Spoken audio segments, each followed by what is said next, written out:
오늘 이 시간 우리 서로를 위하여 함께 축복하며 시작하기를 원합니다. 서로를 바라보고 함께 이렇게 인사했으면 좋겠습니다. 당신을 통해 하나님의 뜻이 이루어지길. 한 번 더 하겠습니다. 당신을 통해 하나님의 뜻이 이루어지길. 오늘 우리 주사랑교회에 모든 성도들을 통하여 하나님의 뜻이 이루어지는 놀라운 역사가 일어나길 간절히 기대합니다. 오늘 저는 여러분들에게 한 사람을 소개하고자 합니다. 그런데 그 사람을 소개하기 위해서는 제가 한번 들렸던 그 영국의 이야기를 먼저 하려고 합니다. 저는 대학 시절 영국의 웨일즈에 있는 하노버 교회에 이제 가본 적이 있었습니다. 작지만 참 오래되고 아름다운 그러한 교회였어요. 그런데 그곳을 둘러보던 중 오래된 한 비문을 발견하게 되었습니다. 사진 한번 보여주시겠습니까? 자, 이 사진은 누구의 사진이냐 하면 바로 토마스 선교사의 사진이었습니다. 제가 이 비문을 참 열심히 들여다보고 있을 때 한 목사님이 오셔서 이거는 토마스 선교사의 비문이야 라고 말하며 그분에 대해서 조금 더 자세히 알려주셨습니다. 그 사람은 영국에서 태어났지만 멀리 중국에서 사역하다가 더 나아가 한국에 가서 그 한국 땅에서 죽임당한 그러한 선교사였습니다. 심지어 죽임당한 그 나이가 20대 후반에 정말 꽃다운 나이에 그렇게 죽음을 당했던 것이죠. 참 그의 일생을 들여다보면 전도서가 자주 말하는 것처럼 헛되고 헛되다라는 생각이 들었습니다. 왜냐하면 이 토마스 선교사는 한국을 2번 방문하였습니다. 한 번은 단순히 단기 선교로 와서 성경책을 전하는 그러한 전도의 역할을 짧게 했다가 돌아가며 사람들에게 약속했습니다. 다시 돌아오겠다고 말이죠. 그래서 그 약속을 지키기 위하여 한국으로 떠나는 제너럴 셔먼호를 타고 한국 땅을 밟기 직전이었습니다. 그런데 참 아쉽게도 그 조선의 대포는 그 배를 향하였고 그는 그 배와 함께 그의 선교 사역은 침몰하게 되었습니다. 침몰한 그 배에서 많은 사람들이 해변에 다다랐지만 기다리고 있던 조선군들은 그들을 죽여버렸지요.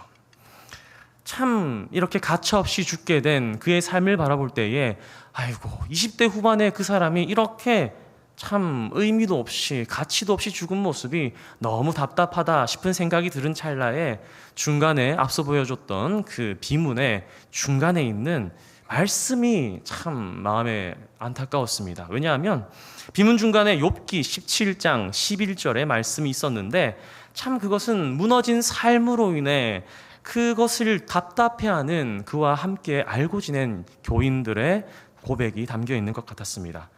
욥기 17장 11절 한번 보여주시기 바랍니다. 제가 읽겠습니다. 나의 날이 지나갔고 내 계획, 내 마음의 소원이 다 끊어졌구나.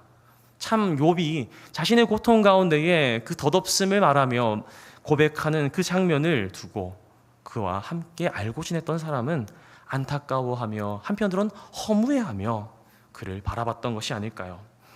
그의 삶이 우리에게 허무하게 느껴지는 이유는 무엇일까요? 그것은 자신의 시간, 곧 때를 결코 알 수 없기 때문이었습니다.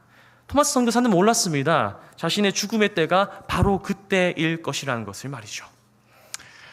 참 1절에서 8절까지 등장했던 앞서 읽었던 우리 전도서의 그 시간, 때에 관한 이야기들이 그의 상황을 더 확실하게 대변합니다. 그 내용들은 이러했습니다. 어떠한 때 누군가는 죽지만 그러나 누군가는 태어납니다.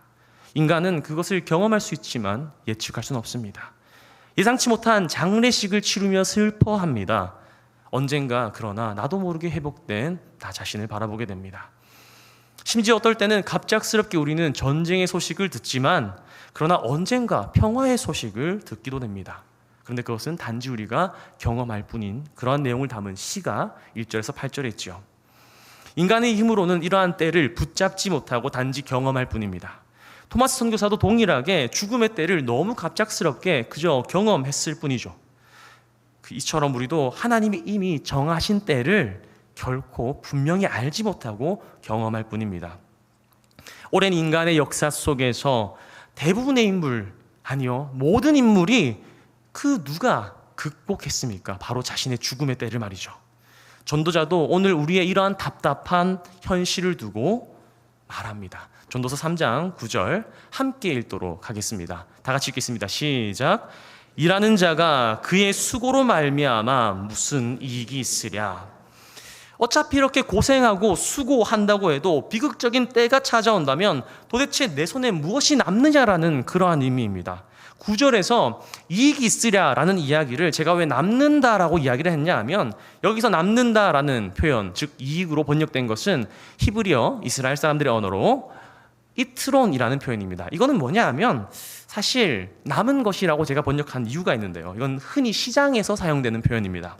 예를 들어 우리가 커피를 판다고 생각해 봅시다. 그것의 원가가 500원인데 그 원가에 비례해서 우리가 3,000원으로 팔았다고 한다면 우리 손에 남는 것은 2,500원이 남게 됩니다. 여기서 말한 이 이익으로 번역된 이트로는 이처럼 내 손에 남은 순수익, 도대체 나에게 무엇이 남았느냐에 대한 그러한 질문을 담은 표현인 것이죠. 그런데 이 남긴다라는 표현이 단지 시장에서만 사용되는 것은 아닙니다. 우리가 수고하는 모든 일들이 여기에 포함될 수 있습니다. 공부를 열심히 하면 무엇이 남습니까? 성적과 등수, 심지어 우리로 치면 대학의 이름이 남긴 합니다. 또한 취미로 기타를 치는 분들, 그 열심의 노력 끝에 우리는 아름다운 곡을 연주하게 됩니다. 그리고 이성끼리 사랑을 열심히 한다면 어떠한 결과가 오나요? 가정이 생기고 또 자녀가 생깁니다.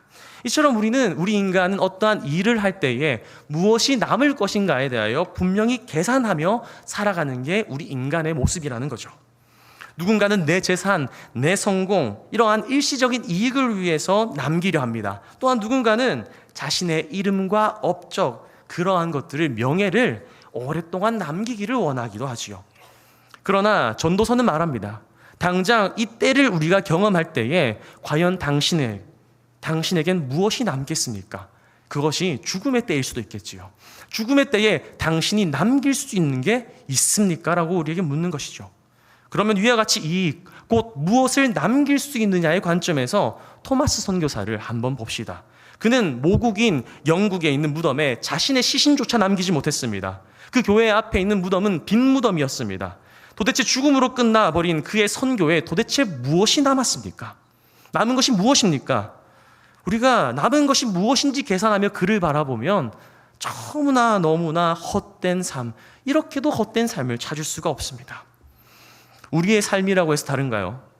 다르지 않습니다. 반복되는 일상을 살다가 어느 날 그 때가 찾아올 겁니다.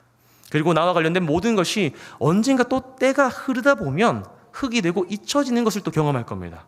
도대체 우리가 정말 남겨놓을 수 있는 것이 있기나 한가라는 그러한 질문이 생기죠.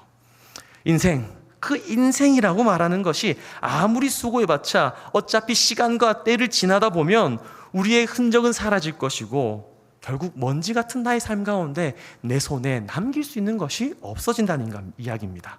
그러면 어떤 이익을 얻고 무엇인가 남기려는 삶은 결국 정해진 때가 오면 허무함을 경험하게 된다는 것이 전도자가 말하는 것이죠. 그렇기에 더욱 이러한 궁금증이 생깁니다. 그렇다면 우리가 무엇을 바라고 수고해야 합니까? 우리가 아무것도 남길 수 없고 이렇게 허무하게 끝나는 존재라면 도대체 왜 우리가 수고하며 애써야 합니까? 라고 질문을 할 수밖에 없겠죠.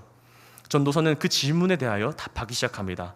오늘 말씀 10절과 11절 제가 읽도록 하겠습니다. 하나님이 인생들에게 노고를 주사 애쓰게 하신 것을 내가 보았노라. 하나님이 모든 것을 지으시되 때를 따라 아름답게 하셨고 또 사람들에게는 영원을 사모하는 마음을 주셨느니라. 그러나 하나님이 하시는 일을 시종을 사람으로 측량할 수 없게 하셨도다. 이것이 무슨 말을 하는 것일까요? 너무나 어려운 이야기 같지만 사실 전도자가 전하고자 하는 것은 단순합니다. 바로 하나님께서 우리를 여러 가지 일로 고생하게 하시도록 허락하셨는데 그 일로 인해 고민하도록 우리가 애쓰고 있는 현실을 보라는 겁니다. 그것을 하나님께서 허락하셨다라고 말합니다. 하나님이 우리를 애쓰게 하셨다고? 그러면 하나님 우리를 괴롭게 하시는 분인가라는 그러한 생각도 듭니다. 열심히 공부하고 고민하고 있는 우리 대학생들 어떤가요? 중고등학교 때 정말 열심히 공부했지만 막상 대학 가서 지내다 보면 고등학생 때에 공부했던 기억들은 내 머릿속에서 허무하게 사라지고 남아있지 않는 모습을 봅니다. 또 가정을 위해 달리고 있는 우리 부모님들, 아이들이 자라가고 성장하는 모습을 볼 때 참 뿌듯하고 기쁩니다. 그런데 반대로 늙고 허약해져가는 내 몸을 경험할 때는 답답함이 또한 반대로 느껴집니다. 왜냐하면 예상치 못할 때에 그때의 내 건강이 언제 무너질지 모르기 때문이죠. 마지막으로 인생의 후반부를 살아가고 계시는 분들, 평생 열심히 일하셨습니다. 그런데 퇴직과 함께 나의 자리, 나의 명함이 사라지는 순간을 분명히 경험하셨을 겁니다. 그때 어떤 마음이 드시나요? 속이 시원하다라는 생각이 들 수도 있지만, 그런데 내가 평생 이루어왔던, 남길 거라고 생각했던 그 모든 수고가 어떻게 될지 우리가 모르기에 한편으로 마음이 먹먹하기도 합니다. 이처럼 하나님께서는 우리로 하여금 고생하고 애쓰게 하셨지만 그 결과는 무엇입니까? 언제인지는 모르지만 그 끝을 경험할 것이기에 우리는 허무함을 경험하게 하셨습니다. 그런데 이것을 하나님이 허락하셨다고 합니다. 거기서 끝이 아닙니다. 하나님께서 우리를 참 괴롭게 하시는데 한 숟가락을 더 뜨십니다. 뭐냐 하면 결코 붙잡을 수 없는 것을 붙잡고 싶은 마음을 주셨다고 하죠. 그것은 바로 11절에서처럼 영혼을 향한 마음, 즉 영혼을 붙잡고 싶은 마음, 영혼을 갈망하는 마음입니다. 당장 내일도 몰라서 걱정해야 하는 우리에게 도대체 영혼을 향한 마음이 왜 필요합니까? 마치 먹을 게 없어서 배고파 죽겠는 사람에게 결코 오를 수 없는 절벽 위에 탐스러운 열매가 맺혀 있는 것을 볼 때에 얼마나 더 답답해집니까? 이게 고문이 아니라면 무엇입니까? 우리를 괴롭게 하시는 것이 아닙니까? 특히 여기서 영원이라고 번역된 올람이라는 표현을 보면 이 답답함은 더 커집니다. 이 올람의 가장 기본적인 뜻은 우리가 영원이라고 말할 때 바로 떠오르는 것처럼 측량할 수 없는 시간을 의미합니다. 정말 이것을 갈망한다는 건 어떤 의미일까요? 당연히 지금보다 더 오래 살고 싶은, 더 긴 시간을 살고 싶은 우리의 욕망을 표현하는 것이죠. 그러나 모든 인간은 실패했습니다. 심지어 그 유명한 진시황이라고 말하는 사람도, 그리고 최근에 이 엄청난 의료기술을 가지고 있는 대단한 현대의 재벌들도 그 갈망을 채우지 못하고 죽는 모습을 봅니다. 그런데 이 영혼을 향한 갈망 도대체 왜 필요합니까? 고문이 아닙니까? 그리고 심지어 세상으로 번역되기도 하는데, 여러분 이것은 단순합니다. 세상, 온 세상을 가지고 싶어하는 인간의 정말 욕망을 말하는 겁니다. 그러나 그 어떠한 정복자라고 해서 이 세상을 완전히 정복한 적이 있습니까? 아니요. 결국 그 갈망은 실패하게 됩니다. 결국 이것은 우리가 이룰 수 없는 꿈을 말하는 것이기도 하지요. 또 마지막으로 이것을 신성함이라고 표현하기도 합니다. 이것은 어떠한 의미냐면 인간을 넘어선 겁니다. 바로 아담과 하와가 하나님처럼 되고 싶다라고 말할 때 그러한 신성함이 여기에 포함되는 의미일 수 있을 겁니다. 하지만 인간은 그것을 취하지 못했습니다. 대신 그 교만함으로 인해 죄가 들어오는 현실을 볼 수 있었죠. 내가 초월하고 싶다라는 그 욕망은, 그 갈망은 결코 채울 수 없었습니다. 그러면 이 채울 수 없는 이 영원함 때문에 우리의 마음이 더 힘들어지는 것이 느껴집니다. 그렇다면 하나님은 왜 우리에게 고생도 주시고 더 나아가서 이러한 채울 수 없는 갈망까지 주셨을까요? 하나님께서는 정말 우리를 단지 괴롭게 하고 싶으셨던 걸까요? 당연히 그렇지 않습니다. 이것은 우리가 하나님 자신 안에 있는 영원함을 붙잡고 바라보라고 하시는 하나님의 도구였습니다. 채우기 위해 고생해본 사람은 압니다. 내가 결코 채울 수 없는 연약한 존재라는 것을 말이죠. 결코 우리의 힘으로는 영원함을 채울 수 없다는 것을 분명히 알게 하시고 영원함의 주인이신 한 분 하나님을 바라보라고 우리에게 말하고 있는 겁니다. 놀랍게도 십자가를 바라보면, 그것을 잘 관찰해보면 왜 하나님이 영원의 소유주인지 알 수 있게 됩니다. 십자가를 봅니다. 십자가는 세상의 눈으로 전혀 영원을 상상할 수 없는 그런 끔찍한 자리입니다. 일단 십자가를 상상해 봅시다. 십자가 위에 달리면 세상에 엄청난 손가락질과 비난이 기다리고 있습니다. 명예도 업적도 달리는 순간 다 무너지고 결국엔 아무것도 남길 수 없는, 앞서 말했던 내 손에 무엇 하나 이익으로 남길 수 없는 자리가 바로 십자가이지요. 그리고 십자가 위에서 달린 그때부터는 피를 계속 흘리다 보면 결국에는 그 때를 경험합니다. 바로 죽음의 때를 말이죠. 십자가에 달린 그 순간 우리는 죽기 전까지 얻고자 했던 모든 갈망이 한순간에 이루어질 수 없는 것을 더욱더 확실히 확인하게 됩니다.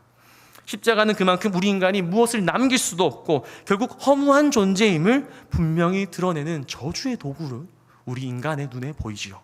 그런데 놀랍게도 예수님은 다르게 그 십자가를 바라보셨습니다.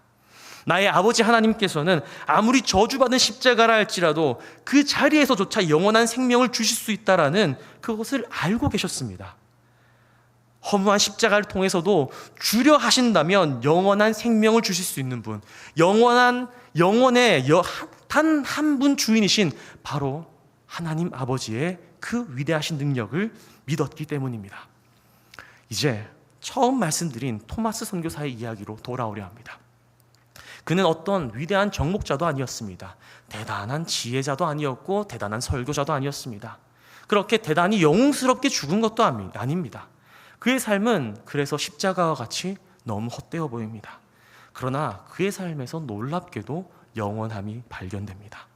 그의 답은, 그의 비문, 사진 한 번만 다시 더 보여주시겠습니까? 가장 밑에 있는 헬라어 문구에서 찾을 수 있습니다. 읽으면 게네세토 토 셀레마수라고 하는데 참 이게 무슨 헛소리인가 싶은 그런 어려운 단어입니다. 저도 처음 봤을 때 도대체 저게 무엇일까 하면서 그 비문을 바라보고 있었는데, 그래도 이것을 알고 싶다라는 갈망, 도대체 저 사람은 무엇을 바라보고 달려갔던 것일까라는 그 궁금증 때문에 한국에 돌아와서 헬라어 교수님이 가장 무서웠는데 그분에게 가서 물어봤습니다. 교수님, 이 사진 가장 밑에 있는 것이 도대체 무엇을 의미합니까? 라고 하니 교수님이 이렇게 말합니다. 야, 신학생이 이것도 모르냐라며. 그런데 들어보니 참 그런 핀잔을 받을 만한 이야기였습니다. 뭐냐 하면, 당신의 뜻이 하늘에서와 같이 땅에서도 이루어지이다. 아멘. 어디서 많이 들어봤죠? 맞습니다. 예수님께서 알려주신 기도, 그 주기도문입니다. 특히 하나님의 뜻에 대한 기도이지요. 하나님의 뜻은 무엇입니까? 이 땅을 향한 하나님의 열망입니다. 하나님의 꿈을 말합니다. 하나님의 꿈은 무엇입니까? 우리 이미 너무나 잘 알고 있습니다. 예수를 통한 구원이, 그 복된 소식이 세상 끝까지 전파되어 세상이 믿고 구원받아 하나님과 함께 영원한 삶을 누리게 되는 것이 바로 하나님의 꿈 아닐까요? 토마스가 먼 한국까지 온 것은 그 하나님의 꿈이 이루어질 때 그것을 보고 기뻐하실 하나님을 기대했기 때문입니다. 전해지는 간증에 따르면 그의 참 죽음은 전혀 헛되지 않은 죽음이라고 합니다. 먼저 그 선교를 바라본 토마스 선교사의 모습에서 우리가 알 수 있습니다. 왜냐하면 그는 정말 한국 땅으로 빨리 달려가고 싶었습니다. 그렇기에 사실은 그 제너럴 셔머노가 이미 무기를 가득 싣고 있기 때문에 당연히 이 배를 타고 조선으로 가면 공격받을 것을 알고 있었습니다. 그럼에도 불구하고 그 땅을 향해 달려가고 싶다라는 하나님의 뜻을 위하여, 정말 그것을 이루기 위하여 달려가고 싶다라는 강력한 열망이, 강력한 갈망이 그의 안에 있었기 때문에 그는 그 자리가 사실은 죽을 수도 있는 자리임을 알면서 그 자리로 나아갑니다. 그런데 거기서 끝이 아닙니다. 그는 배가 침몰하는 과정 가운데에서도 끝까지 성경책을 지킵니다. 왜냐하면 그 성경책을 통하여 복음이 전달되고 하나님의 뜻이 이루어질 것을 그가 정말 갈망하고 기대했기 때문입니다. 그렇게 그 성경책이 사람들에게 전달되고 그 성경책을 통하여 하나님을 믿게 되는 그러한 이야기들이 시작되었습니다. 참 그 평양 대부역 부흥의 주역인 외국 선교사들 중 마포 삼열 선교사가 한국에 오기 이전부터 이미 이 선교사, 토마스 선교사를 통해 전달된 그 성경책을 통하여 사람들이 성경을 읽고 있다라는 그 이야기가 들렸던 것처럼, 그들이 부흥운동을 일으킬 수 있었던 이유는 이미 이 토마스 선교사가 목숨을 걸고 성경을 전달했던 그 열망이 있었기 때문에, 하나님의 복음을 향한 열망, 하나님의 뜻이 이루어지길 바라는 열망, 그 열망이 있었기 때문에 결국에는 그 토양이 잘 준비될 수 있었던 겁니다. 참 이 토마스 선교사의 삶을 보면 인간의 눈으로, 세상의 눈으로는 너무 헛됩니다.